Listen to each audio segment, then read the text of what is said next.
My expectorant is working. All right.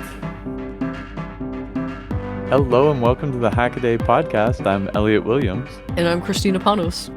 This is episode 247. We'll be talking about cameras from Gingerbread or Hardboard and the insecurity of Bluetooth. We were just trying to think about what news was going on this week, and we thought of no news. Well, no news is good news, right? Right, so that's good. I maybe have a slight rant today. I tried to fix our upstairs office toilet, and I live in Germany, and everything is totally normal here except for all the things that aren't. And if you've grown up in America, you're probably used to the way toilets work, and the valve that makes the water come back in, there must be a technical name for this. You could tell I'm not a plumber. The refill valve in ours was leaking, and I had to fix it. And it is the most marvelous little device. It's got like a rubber plunger that when the floater rises up, blocks the mouth of the pipe that lets the water in, right? So a little rubber plunger goes up against the pipe, and it wasn't seating right. It wasn't being pushed hard enough against this pipe. And at first, this is the weirdest design ever, because it has to hold the water pressure back, right? You can imagine water pressure is trying to push this plunger out of the way and let the water leak through. And the plunger's only held up by the force of the floater. And so the floater has to push up pretty hard on this thing. And then I was looking at it, and it's actually got a lot of leverage on it. The whole linkage that's built this way is built very cleverly to exert kind of maximum pressure for minimum floater height on the closing end. And I'm like, wow, that's awesome. But because it's old or because of who knows what, it wasn't quite extending far enough. This whole lever mechanism relies on it being at exactly the right place in its vertical travel to push hard enough to shut the water off, and it wasn't quite there. And I'm like, oh, this is the worst design ever. What am I supposed to do? Go buy another one? This is horrible. And then I flip the thing over, and there's an adjustment screw on the back. What the hell? So this thing is built with a crazy, 3-bar linkage that gives it so much extra force that it closes itself off, and you can adjust it to be at exactly the maximum pressure part of its throw when it closes the thing. Well, it's crazy. It took me 20 minutes to understand how this damn valve worked. And then after the fact, I'm like, man, if you could only adjust it. And then I see the Phillips head screw, and I'm like, oh my God, they thought of everything. German engineering. This is one of the really fun things about living in a place where you didn't grow up. It's totally like that bit in Pulp Fiction where they're driving, where Samuel L. Jackson and what are the characters' names? Vinnie Barbarino. Vinny and... They call it Royale with cheese. Royale with cheese. And that's so the way life is if you live abroad. It's these stupid trivial differences. Yeah, so now I'm a certified German plumber, I think. Nice. Trial by fire. I fixed it, so that's got to count for something. Yeah. The problem with designing your toilet flush valves so that they need to be calibrated with a little thing to be at their maximum force point when the float is at the right place, of course, is that normal plumbers don't want to play this sort of finessey game at all. And my guess is the other toilets in our house are probably miscalibrated. And now that I know that they can all be exactly calibrated, I don't know if I can sleep at night. I might have to go down and fix the other toilets. Well, can you come fix mine? Sure. You have to hold the handle down for a really long time before it swallows. That's annoying. I guess the chain is too long or something. I don't know. It's one of those stupid mechanical devices that we totally take for granted. This is a journey into sound. What's that sound? What's that sound? Yeah, so without further ado, let's head on over and listen to What's That Sound? This week is a let's figure out who guessed it correctly and get a t-shirt to somebody week, which means you get to have a listen. All right. Well, here we go.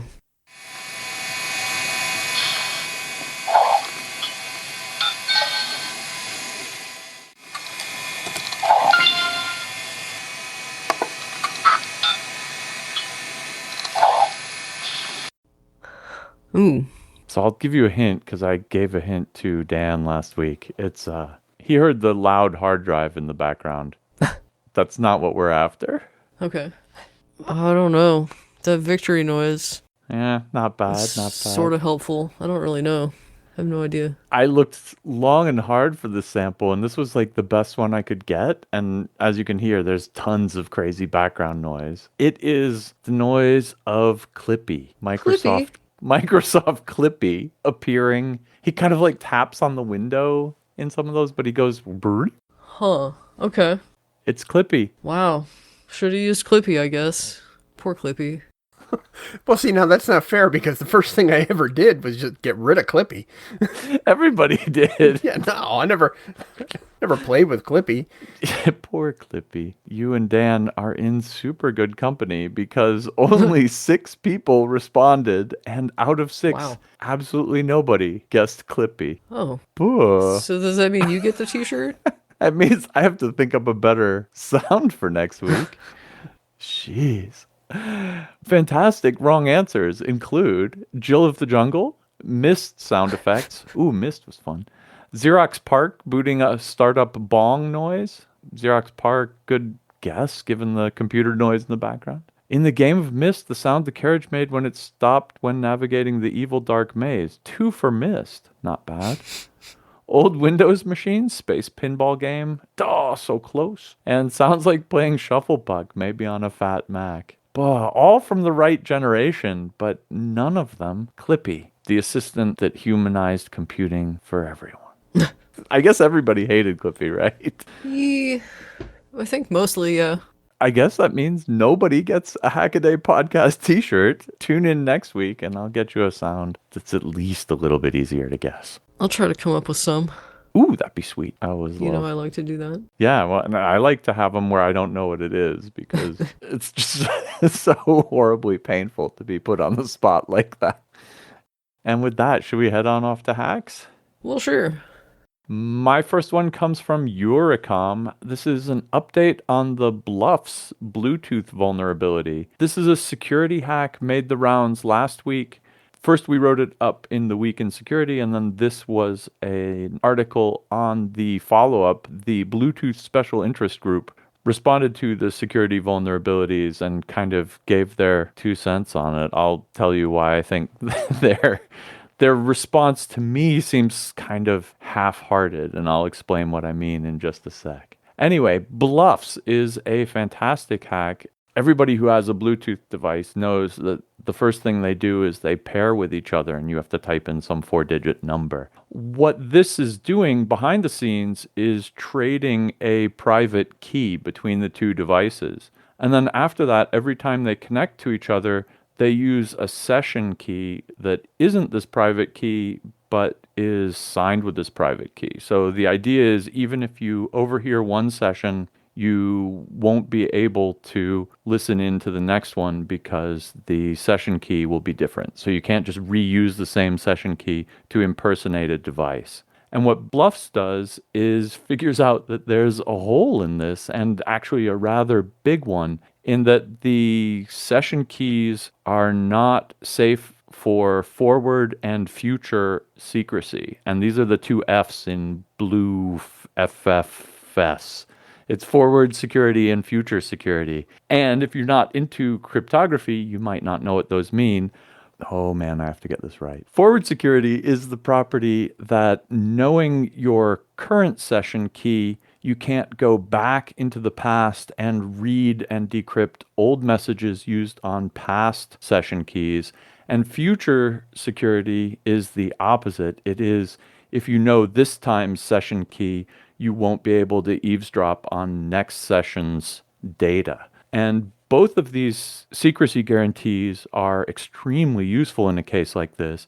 What a lack of forward and future secrecy means is that if you can break one session key, you can then read all past messages that you happen to have eavesdropped but not yet decrypted, and you can impersonate the device going off into the future. I think, in my opinion, the paper's most damning complaint is that the underlying protocol that Bluetooth uses doesn't have forward and future security guarantees at all. And that means if you can get into one session, you can decode all past communications, and you can spoof the device going forward. And that's a bummer. And that's the sense in which I think the Bluetooth special interest group's response is kind of weak. Their response is, well, you should harden up the session keys so that nobody can break a session key in the first place. They don't address the forward or future secrecy problem at all. They're just like, well, you should make sure nobody gets any one of the single session keys. And yeah, of course that's true. But I think it's avoiding the elephant in the room. And the reason they have to is because this is kind of baked into the design of the Bluetooth protocol. And, you know, it's in every chip out there in the world. There's nothing they can do to fix it. I think they're just hosed. And that's the bummer. What you could do going forward, though, is what they suggest, which is to make the weak session keys stronger. Actually, the paper uses a particular tack where there are two types of pairing negotiations. One of them is secure connection, and the other is legacy secure connection. And as you would imagine, legacy secure connection is not secure. Anything with legacy in the name is never secure. And this one, I think it's got like 1 byte of entropy. So you can brute force the legacy secure connection keys with like 256 guesses. So that's done, you know. Then they've got your session key. And because of the lack of forward and future secrecy, they can then jump to impersonate you in the future or decrypt your traffic in the past. Bummer. This is a huge vulnerability. The author tested it out on 18 different devices with 17 different Bluetooth chipsets and found that they were all vulnerable to this, which is to say you could force them all to degrade down to legacy security mode and then guess the password. The special interest group's response is, well, just don't let them degrade to legacy mode. And, you know, that's fine, but what do you do with legacy devices? What do you do with, quote, having both devices operating in secure connections only mode will also ensure sufficient key strength? And I'm like, yeah, well, thanks. Inside pool here, I've talked with Yiska Klassen, who is a Bluetooth security researcher, and she's submitted 1 million bugs in Bluetooth to them. She says, hey, when I do this, it breaks it or it hangs the computer. And they're like, well, why would you do that? That's not in the spec. Like, we have this very clear diagram here about what you're supposed to do, and you're supposed to do it in this order. And she's like, yeah, but when I do it in this order, it breaks everything. And they're like, well, don't do that. Who in their right mind would do that? Bah. To be totally fair, they're screwed. The Bluetooth standard is what it is, and it's out there in the wild in so many devices. I mean, I don't do anything particularly security critical over Bluetooth anyway. The person attacking you, trying to eavesdrop on you, has to be within Bluetooth radio range as well. On one hand, I think this probably isn't a big deal if somebody can listen into the music you're listening to on your AirPods or whatever, right? Like, you know, on the other hand, who cares? But What if I'm listening to something embarrassing? yeah, I mean, there may be a whole bunch of reasons you don't want people to be man-in-the-middling / impersonating your Bluetooth devices. What's your favorite Bluetooth device? My favorite Bluetooth device? I don't know, the Glove 80 is pretty cool. Oh, you use a bunch of Bluetooth keyboards, huh? Oh, just that one. It's like a Kinesis Advantage in 2 pieces. A Kinesis in a bikini, if you will. I'm not sure I will. Okay. That's awesome. It's very slim, elegant, etc. I'm trying to make a case for it. I think you made the case for it very well. No, I mean a bag. A carrying case. Right. They had one manufactured, but they asked me to design one originally. And Awesome. I was like, I don't know if I can do that. I'm just one person. Because, like, what if you like it? Then what? Then, like, I have to come up with a pattern to give to somebody else. And, like, I've never done that before. But if I were to make one, it should be easy enough to come up with a pattern. The one they came up with is really nice. It's all padded and it's padded to the gills. But people say it's too big. So they still want me to make one. The best Bluetooth device is no Bluetooth device. Okay, alright. Actually, my favorite is probably the shower speaker. Yeah, fair enough. There you go. Yeah, we have a couple Bluetooth speakers scattered around the house. Well, somebody can eavesdrop on your shower speaking. Oh dear. Haha, she's listening to Rick Astley on purpose. Haha. Anyway, for my first hack, I chose introducing the Menzie muck excavator, which I tried to figure out what that means, if anything, Menzie, but No clue. I came up with nothing. This comes from researchers at ETH Zurich. You really should just watch the video because this thing is building a 20-foot high by 213 foot, which is 65 meters long, load-bearing wall out of boulders and reclaimed pieces of concrete. The way it does it is really the cool part, the software, because it uses a bunch of sensors to create a 3D map of the site where it's building. But then it also uses machine vision to analyze boulders for their weight and size and shape, estimates their center of gravity, and it figures out the best place for each one. And it can also do this with boulders that are already on the site, as well as delivered boulders. But then there's an algorithm that decides where each boulder should go, and it places them one at a time without any mortar or cement, and it says with centimeter precision. Yeah, it is so cool to watch that thing go. It's just such a great idea because it uses all this technology. You know, it 3D scans the site, it 3D scans the boulder, it does all this, you know, kind of crazy math to figure out where to put them all. And that stuff's all like free and easy and cheap compared to actually moving around really big rocks. And I just think the combination of the, you know, some people sitting in their office typing a bunch of code versus this crazy robot excavator machine, the combination is beautiful. Speaking of beautiful, your next hack is quite beautiful. Aw, shucks. My next hack comes from Yiskar Schmitz. It is this laser cut one-piece wedge tenon locks wood joints tight. A mortise and tenon joint is one of those right angle joints where you kind of put a square peg through a square hole with the intention of making a right angle attachment between the two. And there's a really old school style of these tenon joints before they had good glue where you would push the tenon all the way through. So you'd imagine this like finger sticking through a hole in the perpendicular piece of wood. And then you'd cut the tenon in half and then jam a wedge into it so that it expands out and fills up the pocket that it's in and it jams tight against it. And that's exactly what Yiskar is doing here, except with a really sweet laser cut design. And the design kind of incorporates the split tenon and the wedge in one. And because it's cut out with a laser, it can make the kerf, the little gap in between them, extraordinarily small, and it leaves a tiny little tab so that the wedge is attached to essentially the split tenon. And they demonstrate building a small chair or stool or something with this. And they just put it down and then they go ponk, ponk, ponk, ponk and hit the wedges in. Everything's been calibrated exactly, and they've probably tested it with the wood in question and all the rest. So the tolerances are all dead right. And it's really just, you know, you put the seat on the top of it, you go hammer once, twice, 3, 4 times, and then it's completely locked in. It's just, you know, such a neat design. Yeah, it's very Art Deco looking to me. Yeah, right? Just the before it gets smashed. Yeah, I mean, I think the problem here is if you've got this awesome quick fabrication method, if the assembly is the part that slows you down, that's kind of a bummer. And I think this is a fantastic solution to kind of make everything laser cut outable, whatever that word is. Well, it looks fun to do also. Doesn't it though? Yeah. Yeah. I love this all of the sort of new school technological joinery because it's this really neat combination of things people have known for like centuries.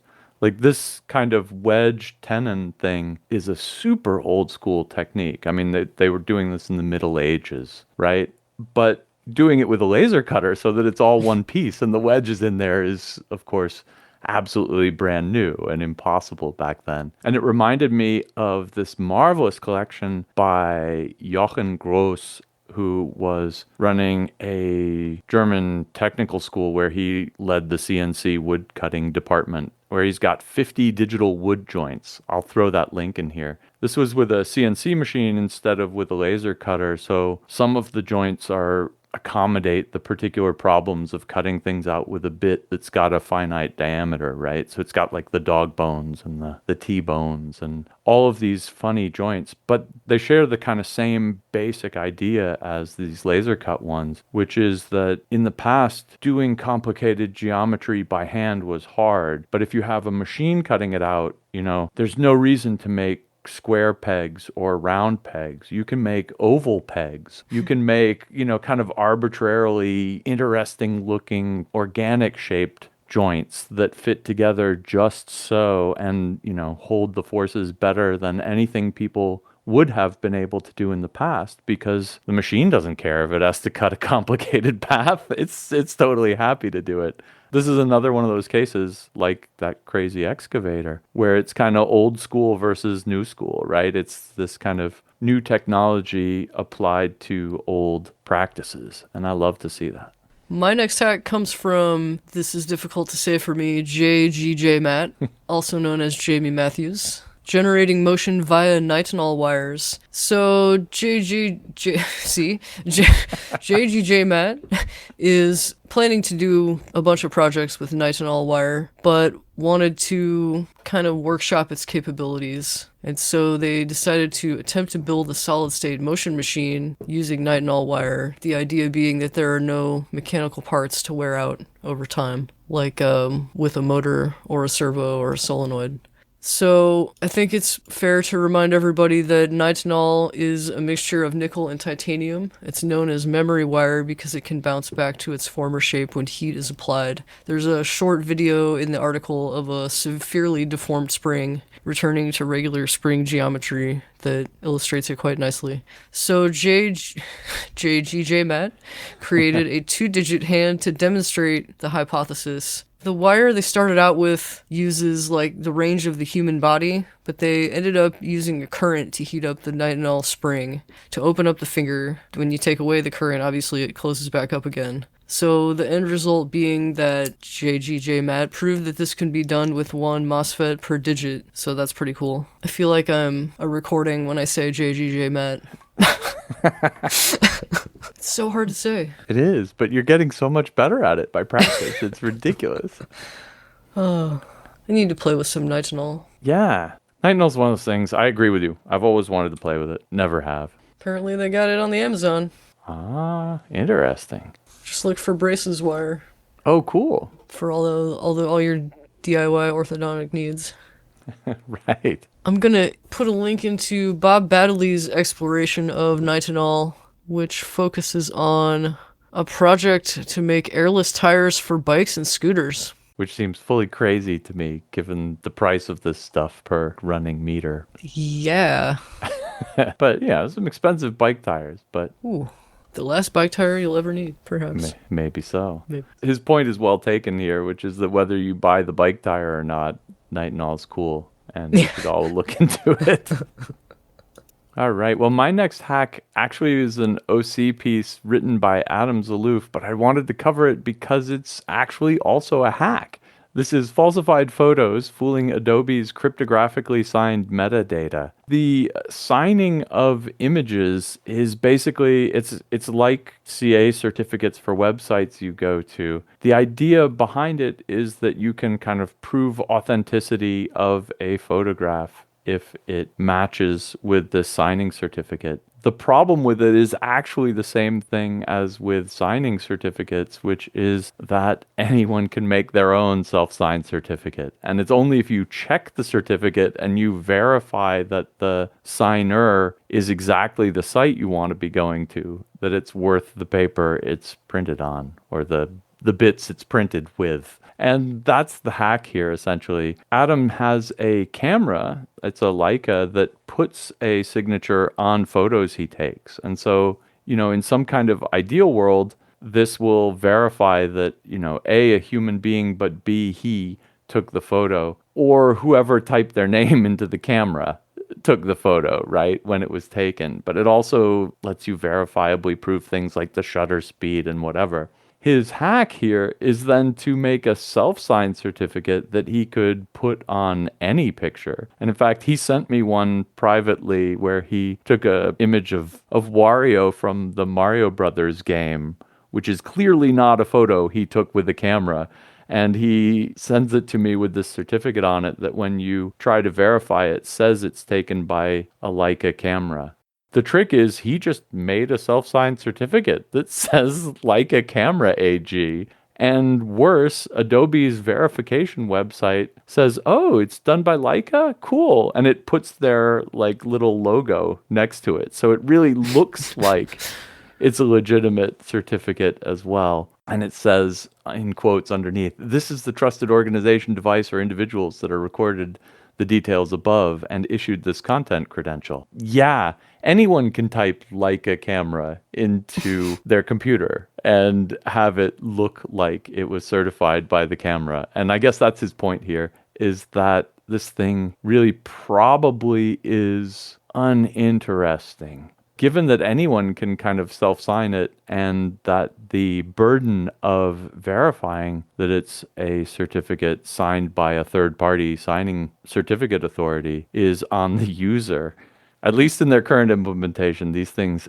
are probably not worth very much at all. And of course, somebody can always take the certificate off the image and then put their own one on it. Right? So like there's nothing that stops you if you have the image from just copying every pixel over and then writing your own certificate to go with it. So it certainly doesn't prevent against fraud and misappropriation. I guess the only thing it does prevent is that if you have the photo that does have the certificate on it, and if you get it signed by a third-party certificate authority, then I guess you could prove that you took the photo. But if anyone wants to steal your photo, they just strip the metadata and steal your photos. So I guess I have to agree with Adam's conclusion then that do I care that a photo is cryptographically signed? He answers this with no, you don't. I think that's probably correct. My next hack comes from Chicken Crimpy, which is quite fun to say. This is the minimum required for a film camera, which taught me something because photography is still magic to me, even after this. No, it's less magic to me after reading about this camera. Apparently, Chicken Crimpy isn't a photography person, but they did a fine job on this minimum viable camera, which is essentially a little box pinhole camera that's made of 3mm stock laser cutout with tape applied to the seams to block out the light. And the film just takes a regular 35mm cartridge of film, and you just load up, you gotta tape it to an empty one, and it just scrolls from the full one to the empty one using a wooden peg. There's another piece of the 3mm stock for the shutter, which you just lift for a few seconds to take the picture. And I like that they used one wing nut and bolt for a hinge and another so you can lock the shutter down while you're traveling so it doesn't just open and ruin all your film. You get pictures of your bag. So yeah, I thought this was pretty cool, and I'd like to make one, but I don't have a laser cutter. I don't think that's gonna stop me though. 4 pieces of plywood and a couple wing nuts, right? Like it's really very simple.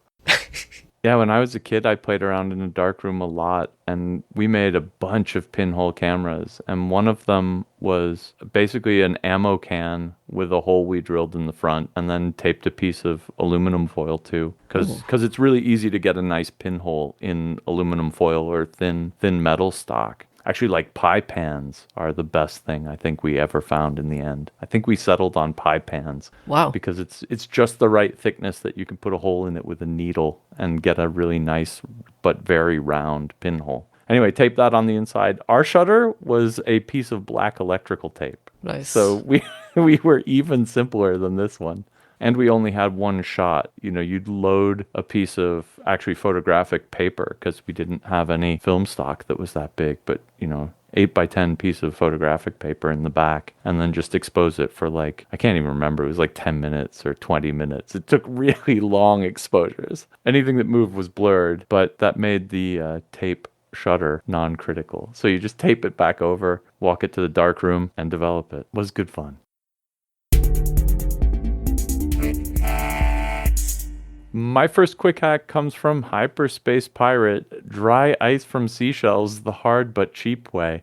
This is some weird chemistry. Basically, you superheat the seashells and they give off CO2. You then pump it out and cryogenically freeze it. If you haven't been following Hyperspace Pirate's strange experiments with building his own super chilling machines, you should check this one out. It's really cool. But long and short of it, induction furnace, crunch up some seashells, they give off CO2, freeze that down, and boom, you've got dry ice snow. Next up, better 3D printing overhangs, a deep dive from CPS Drone.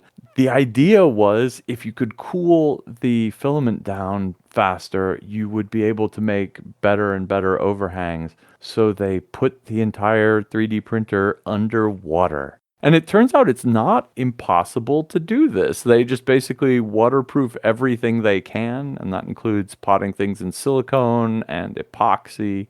That's it. It prints surprisingly well underwater. The one part that took a lot of special care was protecting the hot end from getting too cool, ironically. So they had to pot it in some silicone to let it warm up enough. And then the silicone melted and they had to replace it with some high temperature silicone or epoxy or something. In the end, watching the thing print a benchy underwater is absolutely hilarious. If you're one of those people who worries about your filament picking up humidity, yeah, maybe this isn't for you. But just watching them laugh maniacally as they get this thing working is worth the video alone. Up next, Mitsella with yet another absolutely tiny microelectronic device. Tiny POV turns right round for volumetric fun. Normally you think about turning displays, you need a slip ring and all this complexity. He does away with all of that by making everything spin in this build. The motor, the battery, the microcontroller, and the display are all mounted together and the motor spins on the ground on a little piece of cutout plastic. Fantastic device and a really cool effect that he's just starting to play with animations for. And last up, Guy DuPont. This is kind of a joke. Finally, a typeface for hardware people. It's Scopin Sans. It makes the waveform diagrams for UART for whatever it is you type. Absolutely hilarious. People in the comments got angry. It's a joke, folks. Well, my first quick hack comes from Mandala Fractals. Print your own brain lamp from MRI data.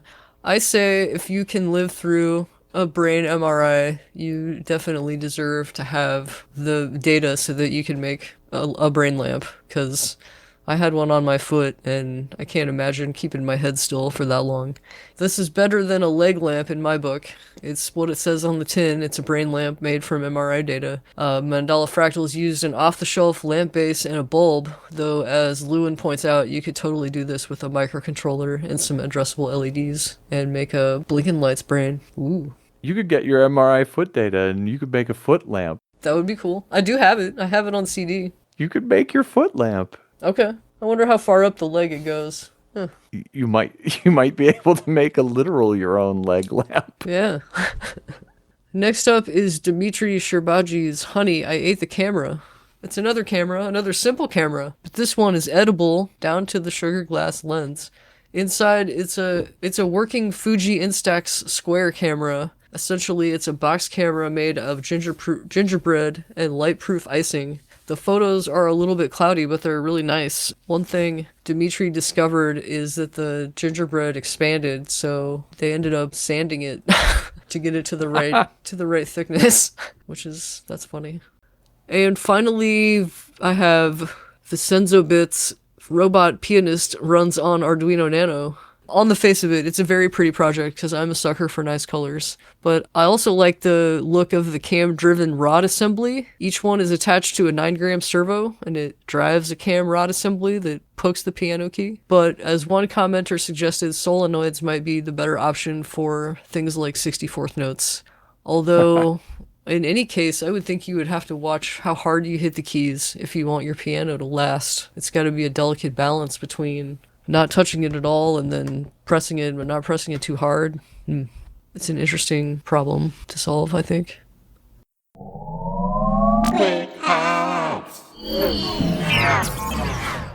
All right, that brings us to the can't miss articles. These are long form pieces written by our own Haggaday writing staff. And this week I wanted to pick Tom Nardi's Italy proposes minimalist lunar outpost for Artemis. This is concerning the Artemis mission to the moon, which is supposedly going to get people to stay on the moon for a long period of time. And to do that, of course, they need a habitat. And while some of the early plans were like super pie in the sky, let's build up a whole city with factories and all of this stuff, when it comes down to it, building houses on foreign planets or moons in this case is a completely unknown territory, and it's expensive as all get out to get material up there. And I think in that sense, as Tom does here, that the simplest possible solution is probably the best possible solution, at least for the first cut. And that brings us to this Italian space agency designed multi-purpose habitat.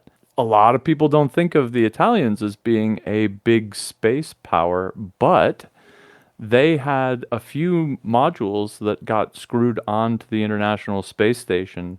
They're actually named after Italian Renaissance painters, but it sounds like they're named after Teenage Mutant Ninja Turtles. The Leonardo permanent multi-purpose module and the Raffaello twin were both docked with the ISS.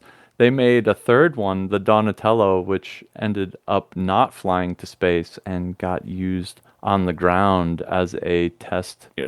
What is it called? It's a test article. Habitat ground test article it got turned into. What this boils down to is that the Italians have experience manufacturing small space cabins, the kind that you might want to land on the moon and use as a shelter for people who want to spend any time up there. I think in my limited understanding of space stuff, there's enough that can go wrong that a proven design and a simple proven design is probably the way to go. So I don't know. I think this is a really neat step forward. And Tom was also talking about some of the issues using Starship to get people to the moon. And that sounds incredibly complicated. And actually, by the time you're listening to this podcast, he may have gotten his article on that fixed up as well. So head on over to Haggaday. Complexity is kind of the enemy of reliability. And that's the sense in which building a small lunar habitat for people to stay up there for, a number of months at a time, rather than, planning to spend the rest of their life on the moon with lounge chairs and stuff is probably the way to go. It looks really small, though. Yeah, it's awfully small. It's hard to tell from the mock-up, but if it's the same size as their ISS modules, it's I don't know how long you'd want to spend up there on the moon in one of these things. Not me. Please don't send me. You don't have to send me either. The comments are fantastic. They include things like, how do you even walk around in this if you're in 1/6 the Earth's gravity? Isn't that more like swimming than walking? And I don't know. The one I like the most is, how do you keep the dust out? Because the lunar regolith is kind of notoriously nasty, gritty, and it's somewhere between dust and sand, but because of the light gravity, it gets everywhere. And because of the lack of weathering, it's all very sharp. And it's not the kind of stuff you want to bring in with you. How they're going to handle that, I think, is an interesting problem, and kind of one of these boring, quotidian, mundane problems that when it prevents you from getting the door shut, or when it starts, chewing up electronics on the inside of your space station, you're kind of bummed that you didn't worry about it. For my can't miss article, I chose Lewin's Ask Hackaday, could raiding airlines stop flights from spreading diseases? So Lewin tried to go somewhere, and not only was it hell on earth, he got the flu of a lifetime, probably on the plane. In the wake of his anger, proposes building a sort of muckraking website where people can report their flight data. If they think they got sick on a plane, you can put in where you went on what flight, and where you were sitting, and the idea being that if we all did this, we'd have great data about what to avoid, as far as potentially airlines and down to individual seats, maybe, on planes. I like the idea, but I think ultimately it would fail because I don't think people will use it unless it's really, really, really, really easy to use it. Because, for one thing, they're sick, right? For another thing, they're either back home or they're at their destination, and I don't know, they're like not trying to look backward. But if it doesn't fail for that reason, because we're too, well, at least in America, we're too individualistic to like do anything for the greater good on this scale, I think, maybe. And if it doesn't fail for this reason, I think it will make airlines charge more for the seats that are supposedly less germy, which has the effect of making the person more likely to fly in any condition because they paid so much more for this seat, you know, that they bought a month or two ago when they weren't sick. I'm not sure. I like it, but I don't think it'll work on the long term. What do you think? I think you never want to underestimate the power of spite as a motivational tactic. Like, Loom was so mad about getting the flu on this trip that he wrote an article and hatched a revenge website plan. Like, certainly someone would say, you know, I flew here and I got sick. I think that part, I don't know, but I think you're right. But then your horrible idea that this will lead to price discrimination based on whether they're going to get you sick or not is absolutely horrendous. And I'm afraid you're probably right. Like, you know, it'll be like business class and then it'll be like not getting sick business class. Yeah. You know, like healthy business class for which you can pay an extra $100. Oh, that's dystopian. But I do wonder, though. I mean, his idea is that it'll put pressure on the industry to do the things they can do to prevent people from sharing diseases on planes. It does also make you wonder what exactly those things are. Like the airlines may be powerless. I don't think they're running like dirty filters or anything. The air is like completely recycled. They don't intake any fresh air when they're up there. Is that? I think so. See, I don't know. Surely surrounded by a bunch of clean air could use this I mean, it's thinner, but yeah, I don't know. I assume it's being recycled in the sense that it's being filtered while it's being recycled. It's probably Oh, I hope so. fairly clean, question mark? I really don't know. It's a really interesting topic. And I think a lot of people anecdotally report getting, you know, colds from plane flights. And I don't know how much that's true, how much it's all just, you know, increased exposure to a lot more people anyway. And are the bathrooms on a different ventilation system? Or are we breathing bathroom You would air? hope so. Oh, I will say that the average plane doesn't smell like you're breathing bathroom air. At That's least true. the ones I've been on recently. They kind of, whatever it is they're doing, it does all right. I wonder if they do take in outside air at all. I mean, the air up there is hella cold, so they'd have to heat it up a lot. But airplanes are always cold. yeah. I always just assumed that was because they're surrounded in aluminum, right? And so you're in this big aluminum can, which is giving off its heat as fast as it can to the cold, cold stratosphere. But maybe they actually do take in some air along with it too. What do I know? If you're out there yelling because you know how ventilation systems work on airplanes, please head on over to hackaday.com/podcast and enlighten us. Please. We want to know. That wraps it up for this week's Hackaday podcast. Thanks very much for listening. If you want to follow the links, head on over to hackaday.com/podcast. And if you see anything cool or do anything cool, drop us a line, tips@hackaday.com. And until next week, Keep on hacking. I had email. Yeah, I don't know. Yeah, I think the cat came in, not sure. I'll download any font that's free. Nice. You gotta be careful with that. Probably. Yeah, that's the way you get diseases.